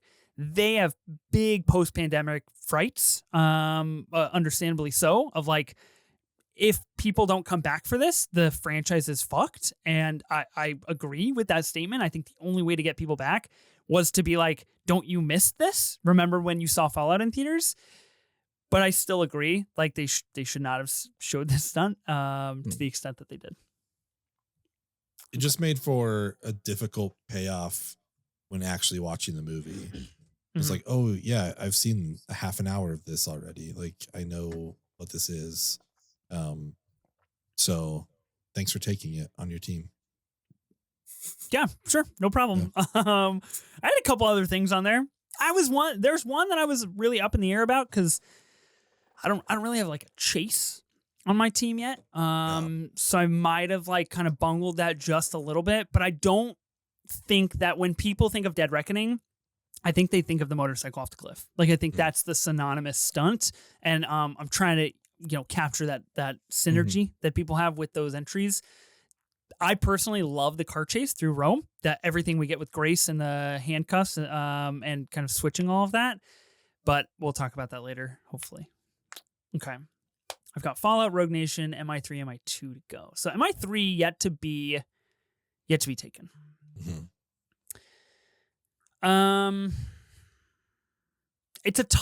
It's a tough bid for MI3, because I feel like people really dunk on this movie a lot, even though I personally adore this film. Of course, you have the J.J. Abrams of everything, and a lot of people say that this movie just doesn't look good, which I can understand. I also have, reason to believe that there's a lot in this movie that does make it worth your while. I have it ranked at number 4. So top half of my franchise. I've got 3 here. I'm going to go with the Shanghai skyscraper jump from MI3. That's what I'm going to be taking here. So this is basically towards the end of the film when we have to go get the rabbit's foot, and we finally know where it is, finally know what to do. We go to Shanghai, and Ethan Hunt maths out all of the angles and what he needs to do on a piece of window that has the literal layout of the skyscrapers right behind it. And he traces it, and he writes all the angles and all the math and all the things he has to do. And Benji's like, oh, cool, we're just going to do math and we're going to go for it. And Ethan Hunt just does exactly that. He basically, I think this is a scene in which Benji sets up the automatic baseball launcher, right? And launches baseballs across Shanghai onto the top of a skyscraper to distract the guards. Awesome. Really cool stuff. I love it. Yeah. This is on my short list for sure. This is a great scene. I love it. It's a good scene. MI3 upsets me. It's not a bad movie. I actually really I like it. It's just there was so against J.J. Abrams was so against practical, which really bothered. It just bothers me in the grand scheme of things. But whatever. I like it. Yeah. I can't argue that. I'm super with you. There are so many moments of MI3 that I adore, and I hope we will get to talk about. I just don't think that they qualify as stunts, and I am not willing to risk pushing the boundary for my team and potentially bungling to where somebody's like, that's not a stunt. I wouldn't have put that on there, and then costing me votes, you know? Yeah. Yeah, I will say I did think we were doing scenes and not stunts. I know. So my list consists of scenes. The reason I wanted to do scenes initially was for MI3. And you know this, Ben. When did it change to stunts? That's what I'm... Were you not informed? I was not. Did I not this tell is you? The first I heard of it was today. I was like, oh, it's stunts because half of my list is scenes. Well, I DM'd Gooch a couple of days ago, maybe like a week ago, and I was like, we should probably do stunts instead of scenes because it's just like a little bit more on the nose for what Mission Impossible represents. I just figured you could figure it out, Ben. Maybe I was in there and I just... This is good. This is challenging. This is making me really dive into the stunt work. Right. That's what we're here to recognize, you know? Academy Awards next year, 2 years from now, I think, bringing out the stunt Oscar. I'm just going to go to the last DM I have from our group chat here. Was thinking we do categories that are each movie. You can draft one scene from each movie, essentially, from Ethan Simi. So, yeah, that's the last thing I heard is we were drafting scenes. I will allow you to draft a scene if you feel so compelled. This will be titled the Mission Impossible Stunt Draft. Gotcha. I can't change that. So that's true. You can't change that. That's what you feel you want to do. In MI3, you, along with probably everybody that follows me on any social media or Letterboxd, knows I would have taken the introductory scene of MI3. Yes, there is a bomb lodged in your brain. That is why I wanted to do this draft, is that fucking scene. I feel like we should talk about it eventually. That's the scene. That's the scene for me. All right. So I have a question here. Because this other scene that maybe involves some stunt work is the bathroom scene when Ethan Hunt turns into Owen Davian, and we get a great performance from Philip Seymour Hoffman as Tom Cruise, basically doing great work here. Doing this to his bodyguard? But like convincingly as Tom Cruise would do it. Like, I think he's fantastic at this. Yeah, I don't know if this is a stunt or a scene, but I'm going to take the bathroom sequence from Mission Impossible 3. There's stunt-ish. I'll allow it. It's a fight. Yeah, there's a fight. There's like him holding up the bodies, like the bodyguard comes in, like there's physical aspects to it. So whatever, the haters can tell me this is not a stunt, it's a scene, but it's more of a stunt than the cold open in my opinion. So I'm going to take the bathroom sequence here. Okay. But yeah, I would take the cold open in a heartbeat. That's like my favorite thing. Yeah. I mean, you know, that's what I wanted to take, frankly. I have to listen to this dumb ad that you might hear on my computer while I try to load up MI3 bathroom scene. Yeah, no, look, I'll allow it. What I think is so great about this pick is that it is definitely subverts the expectations of what a stunt is. There is physical bodywork transpiring here where you have two versions of Philip Seymour Hoffman in what I think is the best lore that we get of any gadget in the whole franchise, making him say the catchphrase, the passphrase, in order for their voice-changing scripts to activate and to work. Yeah. And Owen Davian keeps questioning this, and Tom Cruise as Owen Davian is basically like, you need to do this.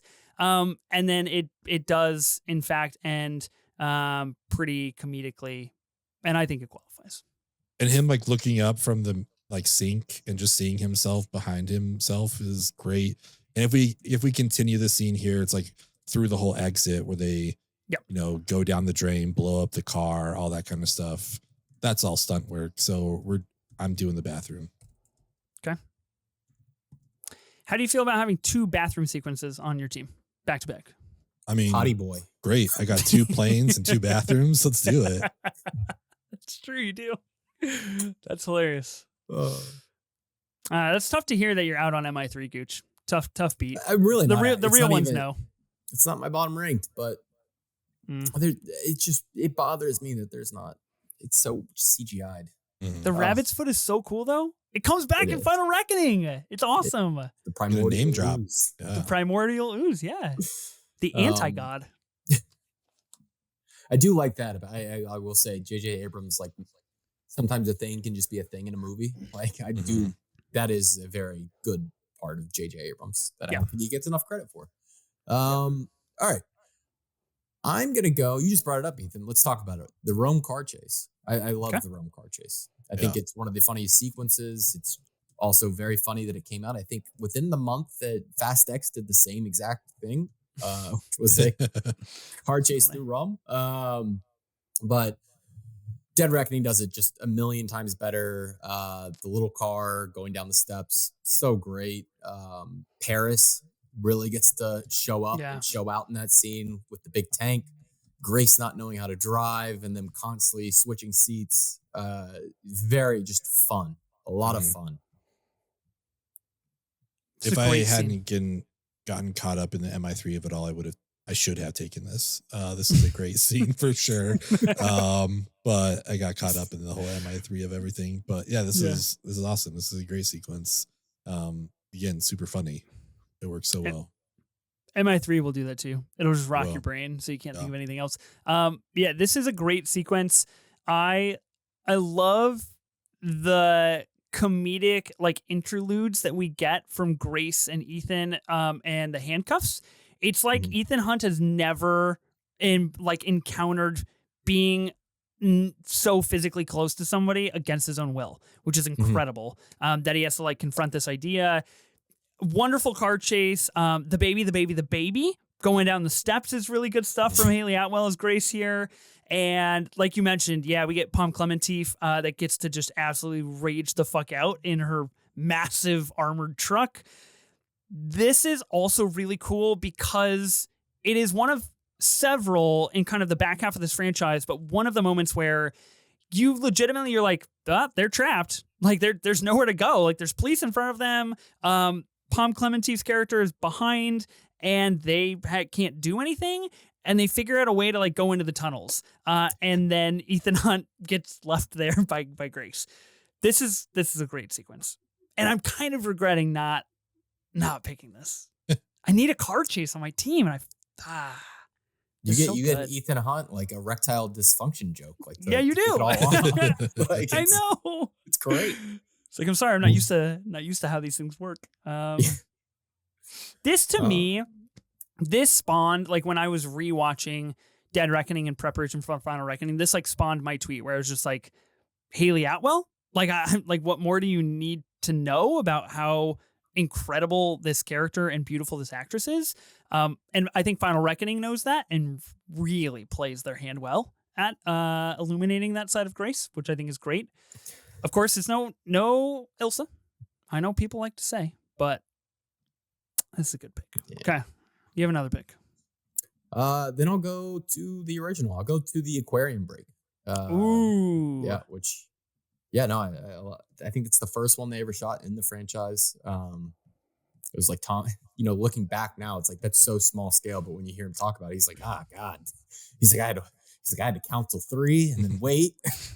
He's like, but it's still like the De Palma touch of it all just makes it look so great. You know, they built that again at Pinewood Studios on one of the James Bond stages, and it just looks so good. The aquarium's not only behind them, but then you get the upscale shot, you know, right up into Henry Czerny's nostrils, and behind him you can see aquariums on the ceiling too. And then the gum breaking the seal, love it. Mm-hmm. It's amazing. It's, I don't know. I this was what I was hoping to get next, so now I'm scrambling for what to do. So, this is that visual of him jumping out as the things explode. Like, really good. I love it. Yeah.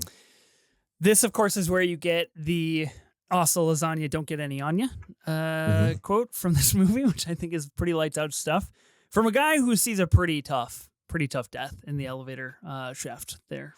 Just a piece of metal straight through the dome. This is a really good sequence. Shot incredibly like De Palma does, just with a great sense of unease the entire time. I'm looking at quotes from this movie, and my team is dead. The list is in the open. I think that part is so good.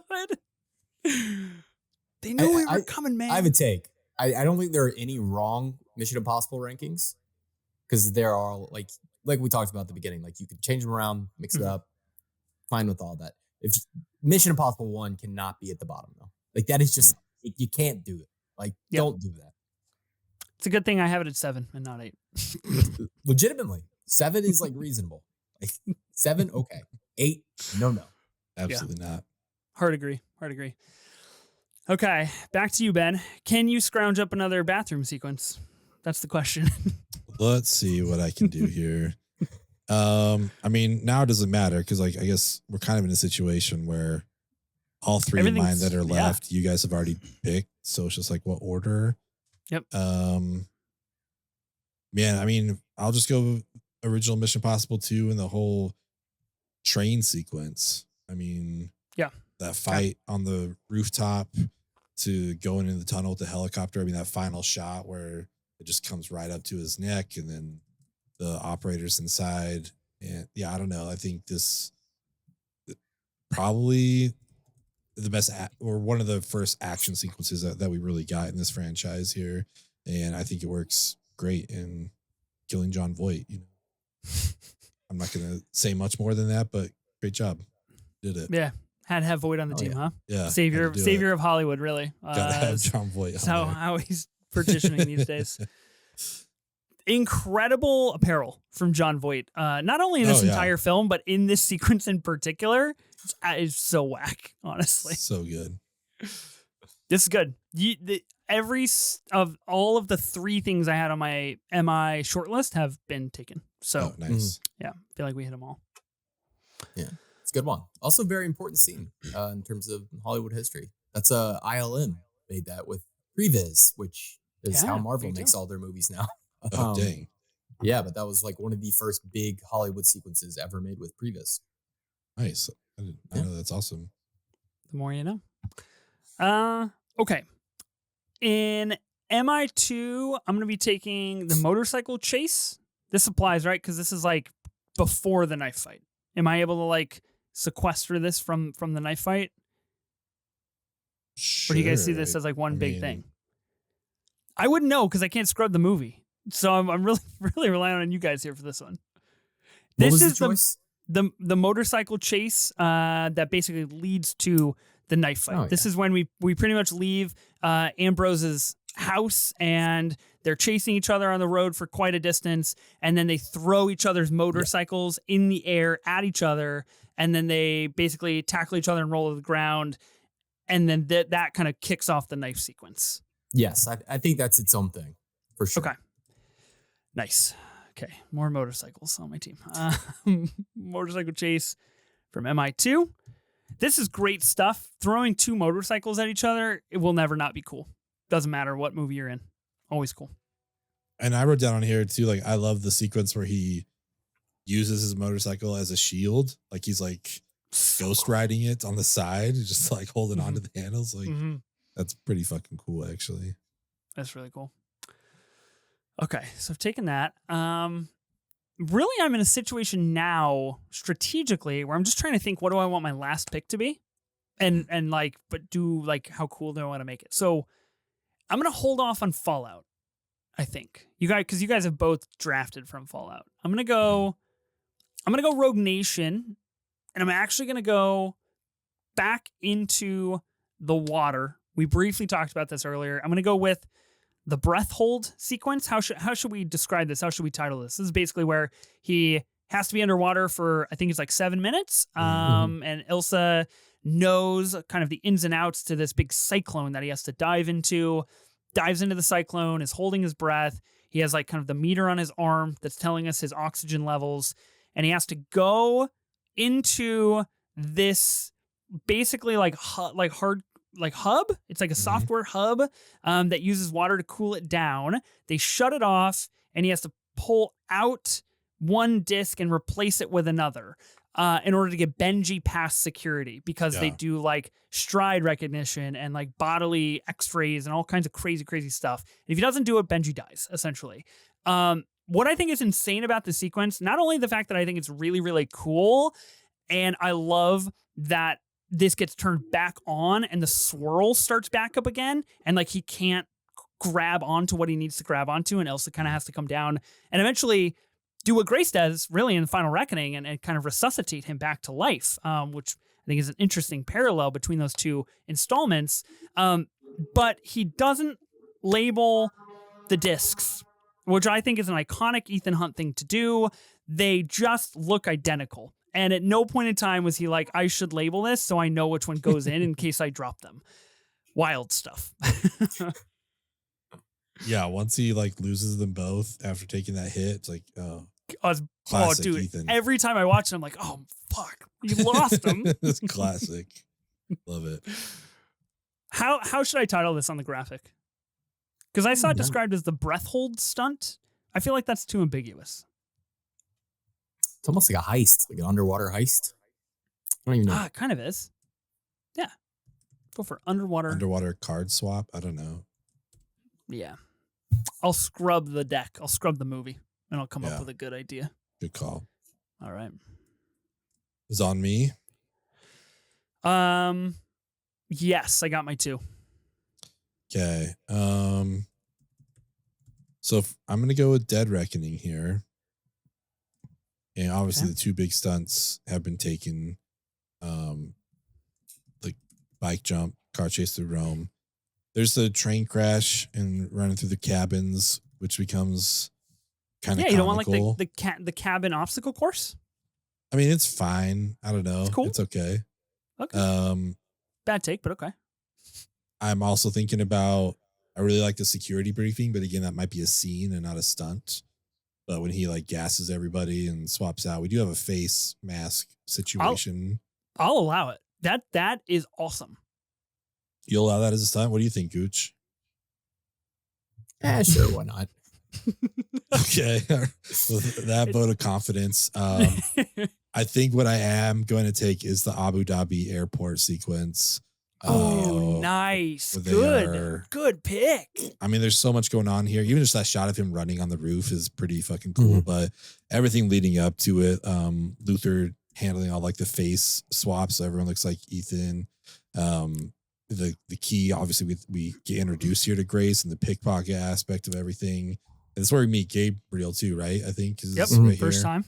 So there's just a lot that obviously we're introduced to here in Dead Reckoning, and I think it works pretty well. Plus we have Benji down in the luggage dealing with his stuff, and his stuff's always funny to me. Like even in like from my favorite is like Ghost Protocol when he's just changing the room numbers, and he comes in after he's all done, just like sweating. He's like, "Oh my God, we did it!" And like Ethan has literally just been on the outside of the Burj Khalifa. It's just like it's kind of that same thing. He's like, "Oh my God, I did it!" Like they run that joke a few times, but it works every time for me. So. Yeah, I'm going to go with that airport sequence, the Abu Dhabi airport sequence.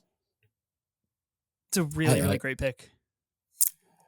Dead Reckoning is a movie that I really liked first watch, but every single watch since then, I've really liked it. Like it a lot more every single time I sit through it. And the Abu Dhabi chase is like one of the highlights for me, especially one of the better introductions they've ever had was the Grace introduction. Like the chemistry is just so immediate between the two. Yes, for sure. It's so good. They're sparring like emotionally so quickly and so well.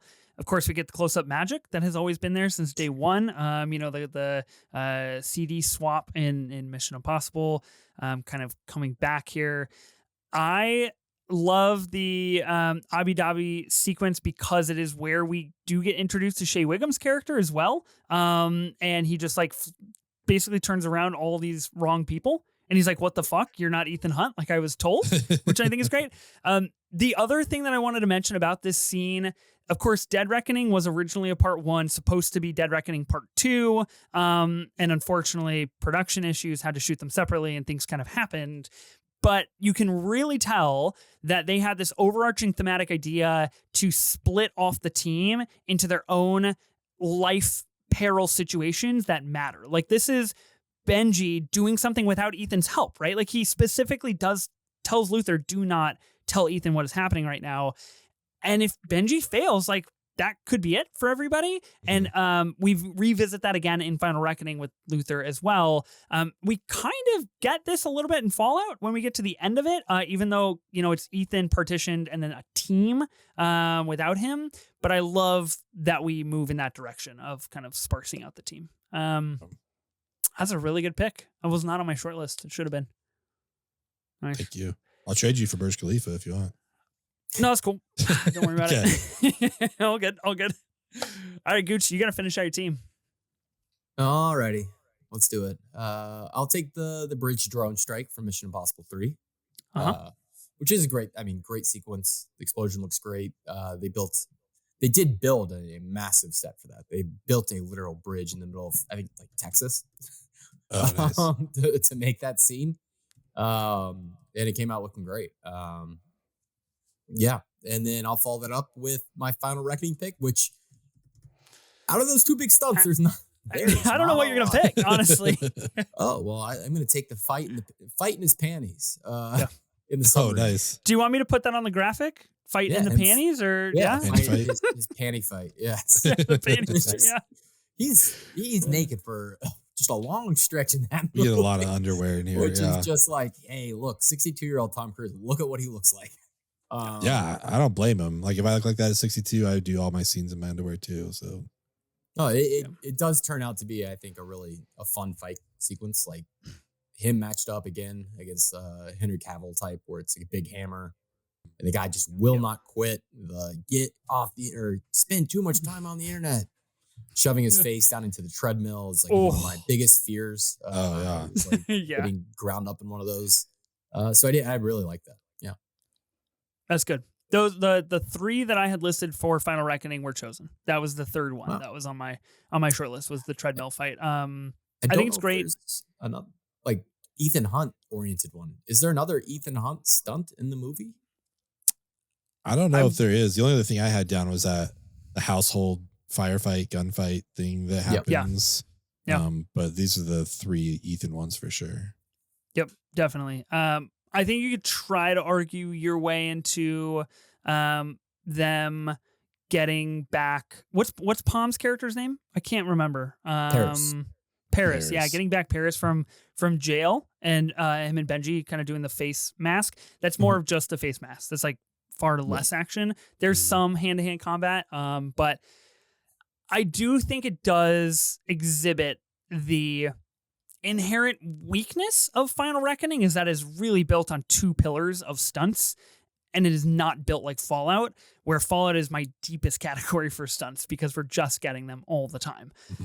I know they're different movies. The bridge drone strike in MI3 was what I was up in the air about. I decided to go with the Shanghai skyscraper jump, but I love the drone strike because to me, in the franchise, is the first time you realize anything can happen to Ethan Hunt at any time. This is unplanned. He is not aware of what is transpiring, and Owen Davian gets away. I think it unlocks a lot narratively for what happens to Ethan Hunt specifically, but being a part of the IMF. Two good picks. That shot of Philip Seymour Hoffman in the helicopter as they're taking off, So like sick. just looking at him cold. Fucking so good. So cool. Okay. Gooch, you finished out your team. Ben, you got to go Ghost Protocol, and I got to go Fallout.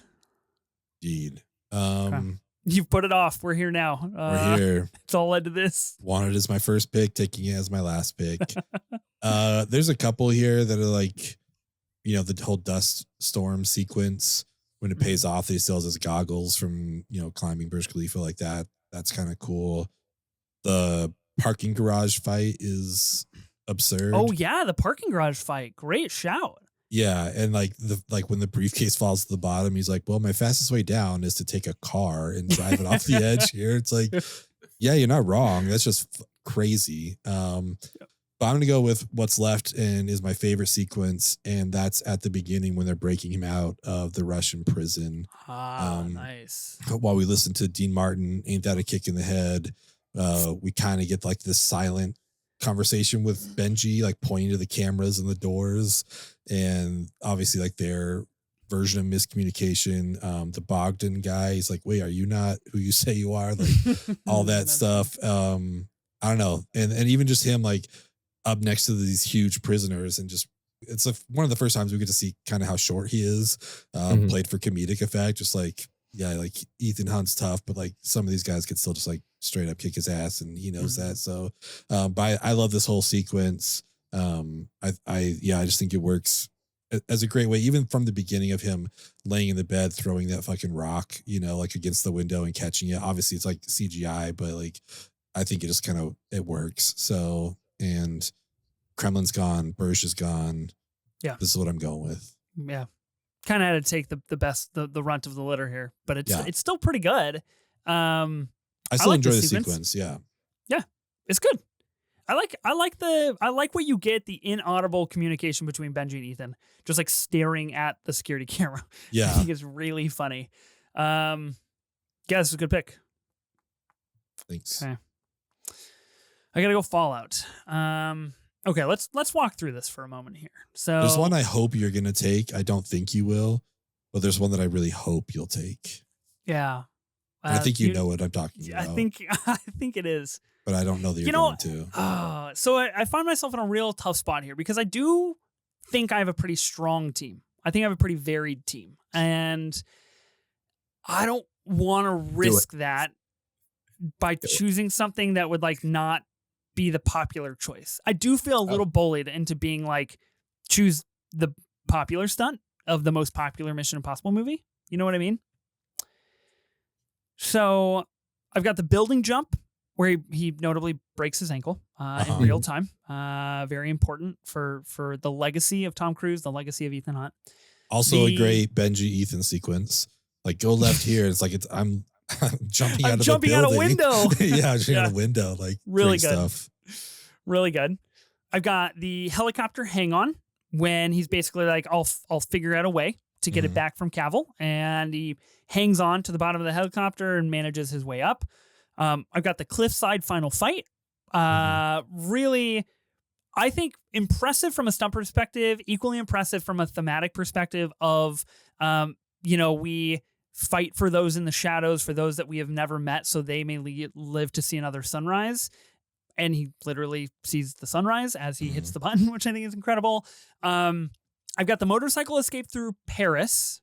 Yeah. I've got the kill everyone dream, which I think is an incredibly underrated sequence in Fallout, where basically the White Widow, who we haven't mentioned at all, played by Vanessa Kirby, basically just gets off on the idea of Ethan Hunt being Lane, which I think is incredible stuff. And we get essentially this dark journey into Hunt's perspective of like, this is what she wants me to do. And then extracting Lane. This would be the sequence in which they ram the boat into the Seine, or ram the car into the Seine and break Lane out, even though he's bagged, and get him in to the basically the speedboat and make their way to the tunnels, which I think is great. Real incredible visuals in that sequence. Now, there's a lot of really good things to choose from, but I feel like in order to stay true to myself, I have to put this one out to the group.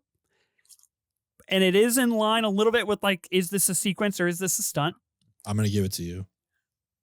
Okay, Ben, you know what this one is. And I hope, Gooch, I hope you approve. I'm going to go with the Wolf Blitzer mask opening here. Can I have this on my team, please? Yeah. This is what I wanted you to take. Yes. There cannot be a great piece without a great second. So yeah. Yes. Exactly. This is really where the John Lark narrative takes off, which I think is really successful throughout these two movies here in Rogue Nation and Fallout. Every time I watch this sequence, I text you, Ben. Literally every single time. And I'm like, just fired it up in YouTube again. Doesn't get any better. Like, it just doesn't get any better. Where Ethan is basically like, God damn it, we failed. And Luther's like, hold it together, man. Don't worry. Yeah, and then don't kill him. Ethan makes the call and he's like, we got it. And the walls tumble. And this guy is completely startled, has no idea what's going on. Wolf Blitzer walks in the room and reveals his mask, and he's Benji with the Wolf Blitzer voice. Mm-hmm. I'm sorry, it just is the coolest Mission Impossible thing in the world to me. It is everything Mission Impossible is built on is this sequence for me. And then it hits right into the light the fuse sequence. God, it's so good. That one hits like crack. Yeah, it really does. Yeah, it's so impressive. Some of the best acting we get from Cruise, I think, of the whole franchise, like with him ready to kill this guy and Luther holding him back, all that. Yeah, this is, you might have my vote between this and Burj Khalifa. So yeah, great job. Wow. Can't believe I did it. What's that guy's name? I'm trying to figure out what. Oh, that actor? Nils DeBrook. Yeah. Oh. No, that's his character's name. Nils DeBrook is the guy who writes the manifesto that is read on CNN. Yeah. Sick. Nice. All right, cool. That's a great way to end this draft. Really entertaining stuff. I'm going to fire this up as soon as I get off of this recording. I'm going to watch it again. Let's go through our teams. And then if we have any honorable mentions that maybe didn't get listed, we can shout those out. I do want to do like a quick power round of like maybe a summation of 60 seconds of coherent thoughts on the Final Reckoning. Gooch, I know you liked it. Ben, I know you liked it less. I think I like it the most out of us. Okay, I'll start with my team. In Ghost Protocol, I took Climbing the Burj Khalifa. In Final Reckoning, I got the Sevastopol Entity Dive. In Mission Impossible, I took the Langley CIA Break-In. In Dead Reckoning, I took the Motorcycle Cliff Jump. In MI3, I got the Shanghai Skyscraper Jump. MI2, I picked the Motorcycle Chase. In Rogue Nation, I got the Underwater Hard Drive Swap. And in Fallout, I took the Wolf Blitzer Mask Reveal. Ben, you want to read us your team? Yeah, Rogue Nation, I have the opening of the plane hanging. Final Reckoning, I have the biplane chase. Got to keep my plane theme going. Mission Impossible 2, the opening of the Red Rocks cliff hang. Fallout bathroom fight sequence with Cavill reloading his arms. MI3, the Owen Davian bathroom sequence. Mission Impossible, the helicopter train tunnel jump fight, the whole ending sequence. Dead Reckoning, Abu Dhabi airport. And Ghost Protocol, the Russian prison breakout. You pulled it out on Ghost Protocol. I'm like really impressed with that pick. I must have just like forgotten that was eligible. Nice job. I mean, I appreciate it. It feels like there is a 1A, a 1B, and then just like a lot of like other options. So yeah. Yeah. Gooch, read us your team. Fallout, I got the Halo Jump. Ghost Protocol, the Kremlin Infiltration. MI2, the Oceanside Knife Fight. Rogue Nation, the Cliffside Motorcycle Chase. Dead Reckoning, the Rome Car Chase. Mission Impossible, the Aquarium Break. Mission Impossible 3, the Bridge Drone Strike. And then Final Reckoning, the Submarine Pantsy Fight.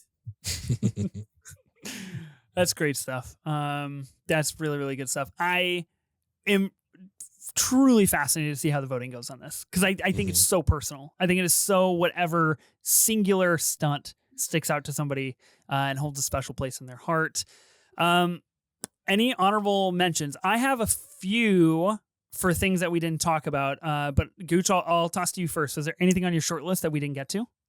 The Rogue Nation, Ethan climbing up the pole is just insane. It's crazy. Great shout. That's just a singular moment.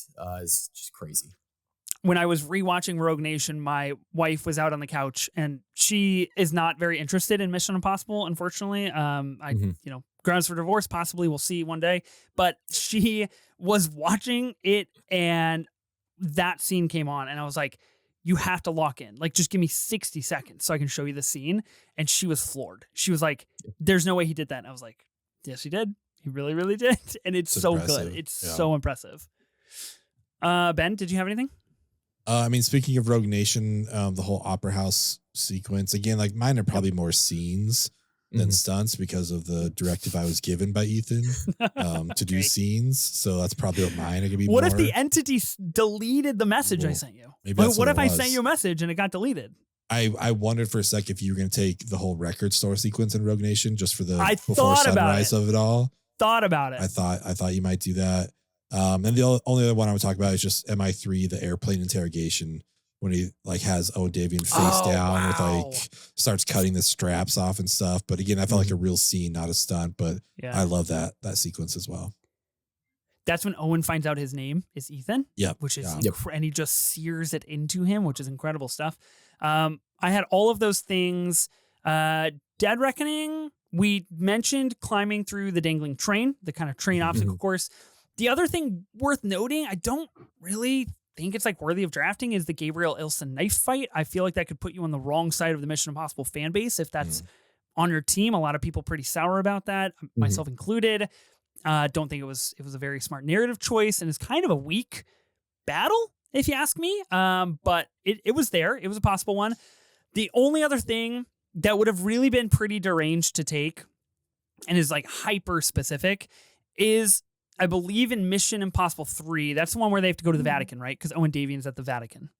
And he climbs over the Vatican wall. This is where he runs towards the wall. He launches his kind of rope up. He immediately climbs up the wall. And this is where we get him rolling to the top of the wall. And he looks us dead in the eye through the camera. And he says, Humpty Dumpty sat on a wall. Incredible stuff from Tom Cruise from Mission Impossible.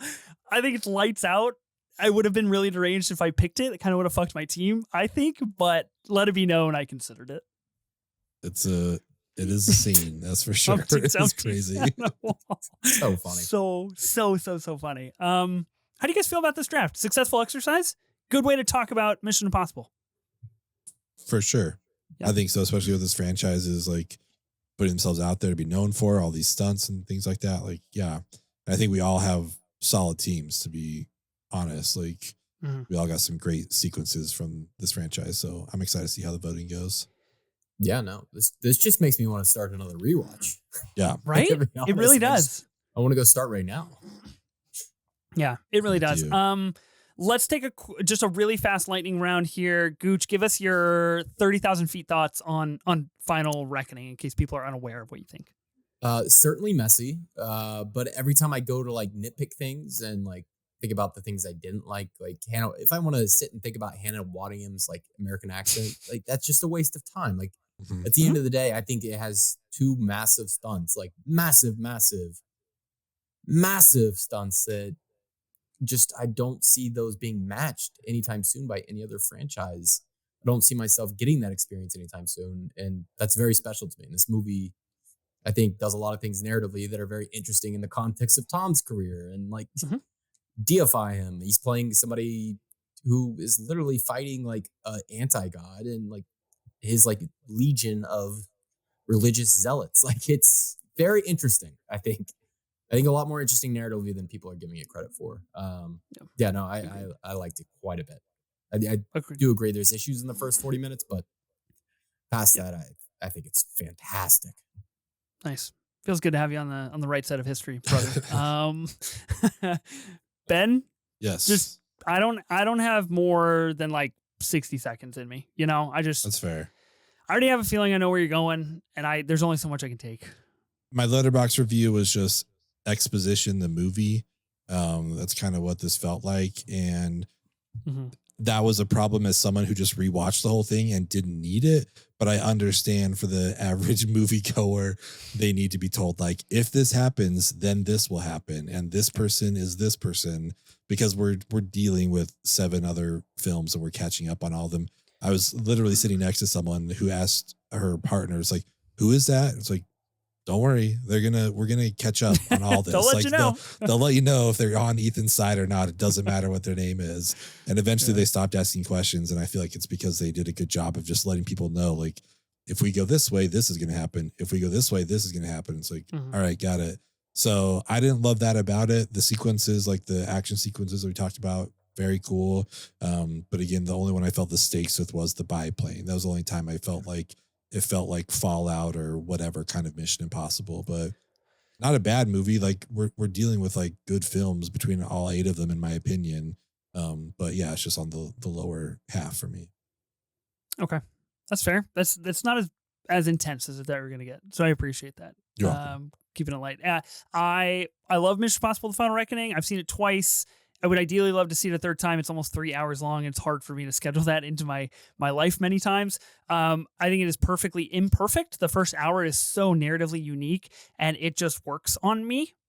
Just like out and out is successful. I adore all of the choices that they made, even though they are incredibly messy and really exposition laden. Like there's basically no stunts in the first hour, which I think is a unbelievable choice for a movie that is essentially creating finality in one of the greatest action franchises of all time. So that's weird. I'm also just like a sucker for this idea of who Ethan Hunt is as a person. And I think him going up against the entity is so fascinating. And there are so many moments baked into Final Reckoning that tell us that Ethan Hunt is so much more than what we are giving him credit for. There's some decisions that don't make a lot of sense, and there are some really, really, really funny moments, like in the end, when Shea Wiggum's character goes and sticks a gun at him and then just hits him with the dab, which I think is fucking crazy. Wait for that to be online. It's so awesome. It's gonna be an all-time meme. It's so awesome. It's so awesome. I love Final Reckoning. It is my first 5-star movie of 2025. I recognize it's not a 5-star, whatever, Phantom Thread. It's not that kind of 5-star. It's just like the perfect movie for me. And I love it. So I'm really glad that I could get the Sevestival Entity Dive, because I think that's really special for the Final Reckoning and for the franchise. A massive thank you to Gooch for joining us for this draft. Thanks, man. If people want to find more of you, where can they find you at? Bob Goochman on Twitter, Bobby Gooch on Letterboxd, and either one of those will have links to anything else you need to find. Yeah. Definitely check out your Tom Cruise interview. It's awesome stuff. Yes. It's up on a bunch of platforms. So yes, seek that out. Worth the watch for sure. Ben, thanks, man. Thanks for turning me on to Mission Impossible, Yeah, of course. I'm glad I could do that. I'm glad we did this draft. This was a lot of fun. Any excuse to rewatch this franchise, I will take. Absolutely. 100%. I hope they announce another one soon so I can rewatch the franchise again. When this episode comes out, we will have the Hans Zimmer draft occurring next week. It is our first draft that is focused on the scores of movies. So that is interesting. It's been recorded. I will say it is a fascinating exploration into Hans Zimmer and his filmography and what people like the most. So stick around for that. That's going to be a really, really fun draft. Be sure to listen and subscribe to the Movie Draft Podcast on Spotify, Apple Podcasts, or wherever you get your podcasts. We are also now on YouTube with video, so you can subscribe to us there. Watch all of the interesting tactics the entity is pulling to take Gooch out of the room and slow my internet down as well. New episodes of the Movie Draft Podcast will be released weekly on Tuesdays. We'll see you then.